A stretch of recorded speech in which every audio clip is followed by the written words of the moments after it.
Welcome back, Superstar. I am here with Phil M. Jones, my friend. He's a colleague. And you can see that we have some books here in the middle, and that's because we are going to talk about books. Phil has launched a book that has sold over 1.4 million copies worldwide.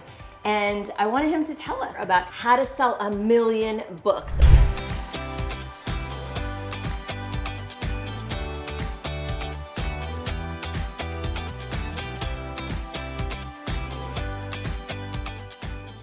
All right, so let's keep going with this conversation and let's dive into now your architecture, the structure that you designed or developed or discovered. Well, and I don't even know if I designed or discovered it. I was asked to deliver a speech to the National Speakers Association about what does it take to sell a crap ton of books. So I had to think and well, we just do a load of stuff. How do I bring this into some form of concise framework that other people can understand?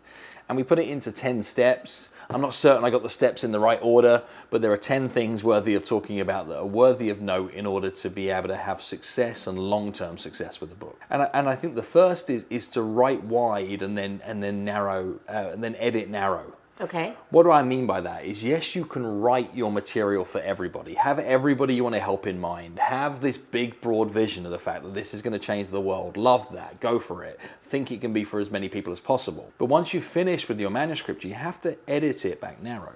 Okay. So you know the questions that I asked before were in the previous video where we were asking questions around who are the people you're looking to help and what are the problems you're looking to solve? We now bring that back into our editing process. Okay. And by which I mean that we can add specificity, is like read the whole manuscript through the lens of, if I was a school teacher thinking about how this would impact me in the classroom, does it talk to me? Okay. If I'm a leader looking to be able to work my team, to be able to help them be able to create more impact in their world, does it help me? If I'm a new sales recruit, does it help me? If I'm an experienced sales pro, does it help me? And you can just take all these editorial lenses, start to finish, and put yourself in the shoes of somebody you would like to benefit from this work. Okay. And it changes so much. Wow, so you read through and every time you're like, wow, a school teacher would never understand this example. Maybe I should throw in this extra example or something. All of those things. And I think we've both been speaking for some time. And you know the importance of customizing a speech so that it meets the market and meets the audience where they're at. In a book, knowing it's crystallized, you have to create multiple layers of customization in the exact same piece of work. Because if you leave a moment where they end up thinking, well, that's great, but it's not for me, it's done. Book's closed, done, game over. So they have to see themselves in the book. Okay. And I think when you do the work to be able to write wide and edit narrow, what happens is you take yourself out of it. Okay. And I think lots of people, when they're writing their book, they have a look at me message. Yeah. And all of the case studies of themselves. And the primary purpose of them writing the book was for themselves, which is okay. That is a choice. But if you want this to be a helpful tool to others, you've got to write it for others, which means you've got to allow them to put themselves in what you're writing so they can see themselves in the advice you're looking to give. And if they can't, that disconnect, you'll just lose people, particularly in the ADD society we have right now. All right, so that's the first one. Write wide, edit narrow. Number 2. So the second thing is to craft the user experience. Okay. Right? You've mentioned here about the paperback and the hardcover and then the kids' book and other things. Is books should be designed as well as written. And by which I mean they're designed to be interacted with in a certain way. So my little book's a paperback on purpose. Why? Because I want people to take it on the road with them. I want them to keep it in their bag. I want them to be able to scribble and have it on take notes in it. I also want to keep my unit cost down because I'd like it to be able to be a profit center within my speaking events, etc. So I've got to produce it as high quality, but with economies of scale into its production. So I'm trying to be able to say from the beginning, if you want success with a book, its form has to follow its function. Yes. Otherwise it won't travel the distance. What's interesting also is mine is a book on spoken word. Have a guess what its most common modality is that people like to consume it? Audible. Audible, okay. Right? Book about spoken word. I want to listen to that book more than I want to read that book. But what happens when you craft it right? Well, I want to listen to the book. I liked what I listened to. I probably need the book behind this for reference. Yep. But that's intentional. That's done at the front end. The form then follows the function. I want to take this work deeper. Oh, you now need the hardcover. Like this is about building ecosystem.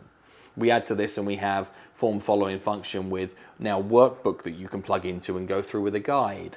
But really it's the same content dressed in different ways so that the modality is met. And we just introduced a video book working with some Emmy-winning producers, some of the original exec team behind Audible.com, and they started a company called Lit Video Books, and you can now watch the book. And that isn't me reading the book. Right. It's not just a highly produced experience with actors and high quality interview and scenarios and role play and real world scenarios. It follows the day in the life of a village utilizing the words in real time. It is amazing. Always be thinking about, am I crafting a user experience through the book if you want it to be able to deliver on its promise? And what I mean by that also from books to avoid, the traditional book is somewhere like 80,000 words. It's going to take you about 8 hours to read that book. It's between some chunky hardcovers, etc. It's full of fluff and full of case studies. And what happens is you have to remember, you just asked for 8 hours of somebody's life. So if your book is not good enough to command 8 hours of somebody's life, again, you stop it running. Why? Because from the starting point, you didn't have the form of the message follow the function that you were looking to try and get it to be able to create. Okay. So I think 3, 4, and 5 all fall into this area of like how do you market the book, and the third, point 3 is to never leave launch mode. People are saying that I need to launch my book, and then when I've launched it to the world, it will live free forever, and it doesn't work that way. Okay. Interestingly enough, with exactly what to say, we launched it in 2017. I sold more copies in 2018 than I did in 2017. Beautiful. More in 19, more in 20 than 19, more in 21 than 20. Wow. And why? Because we are continually in launch mode. I did a podcast interview last week about my new book that I wrote in 2017. Why? Because to that person and to that person's audience, it's a new book. And I think it's your ability to stay so committed to the message that what you can do is that you never leave that launch mode. You're always looking for another interview. You're looking to be able to introduce it to conversations at your events. It shows up as part of your DNA. It shows up as part of your infrastructure. One thing about that too is to write something that you really truly believe has the legs to still be with you 5 years from now, 10 years from now. Because I wrote a little book in 2013, I don't know if you know this, and I unpublished it in 2018. Good. It no longer represented my belief system. It was a moment in time. And I wonder if it would have been different if I'd really stopped and thought, is this what I want to be talking about in 10 years? Correct. And I think with that in mind, it leads to that point 4 is your job is to market the message, not the modality. So it's not buy my book, buy my book, buy my book. It's what's inside this book matters. Yes. And one of the easiest ways of you being able to get to understand why this message matters so much is you can get it from the book. Okay. And so that's what we're looking to market the whole time, is we're marketing the message, not the modality. Yep. You're never going to hear me say, buy my book, buy my book. I've said it a few times. You should buy his book. But other people can say it, right? Yeah. What you'll hear from me is being intentional about language matters. It's the worst time to think about the thing you're going to say is in the moment when you're saying it. It's curiosity is the fuel to great conversation. If you could just get ready for more conversations, what difference would it make? Right? That's the message. And then I'll market, some of the ideas that live inside the book, because people want to go back and study it. So market message over modality, which leads to probably the next thing from a marketing point of view that is huge. Chase consumers of the book, not people buying the book.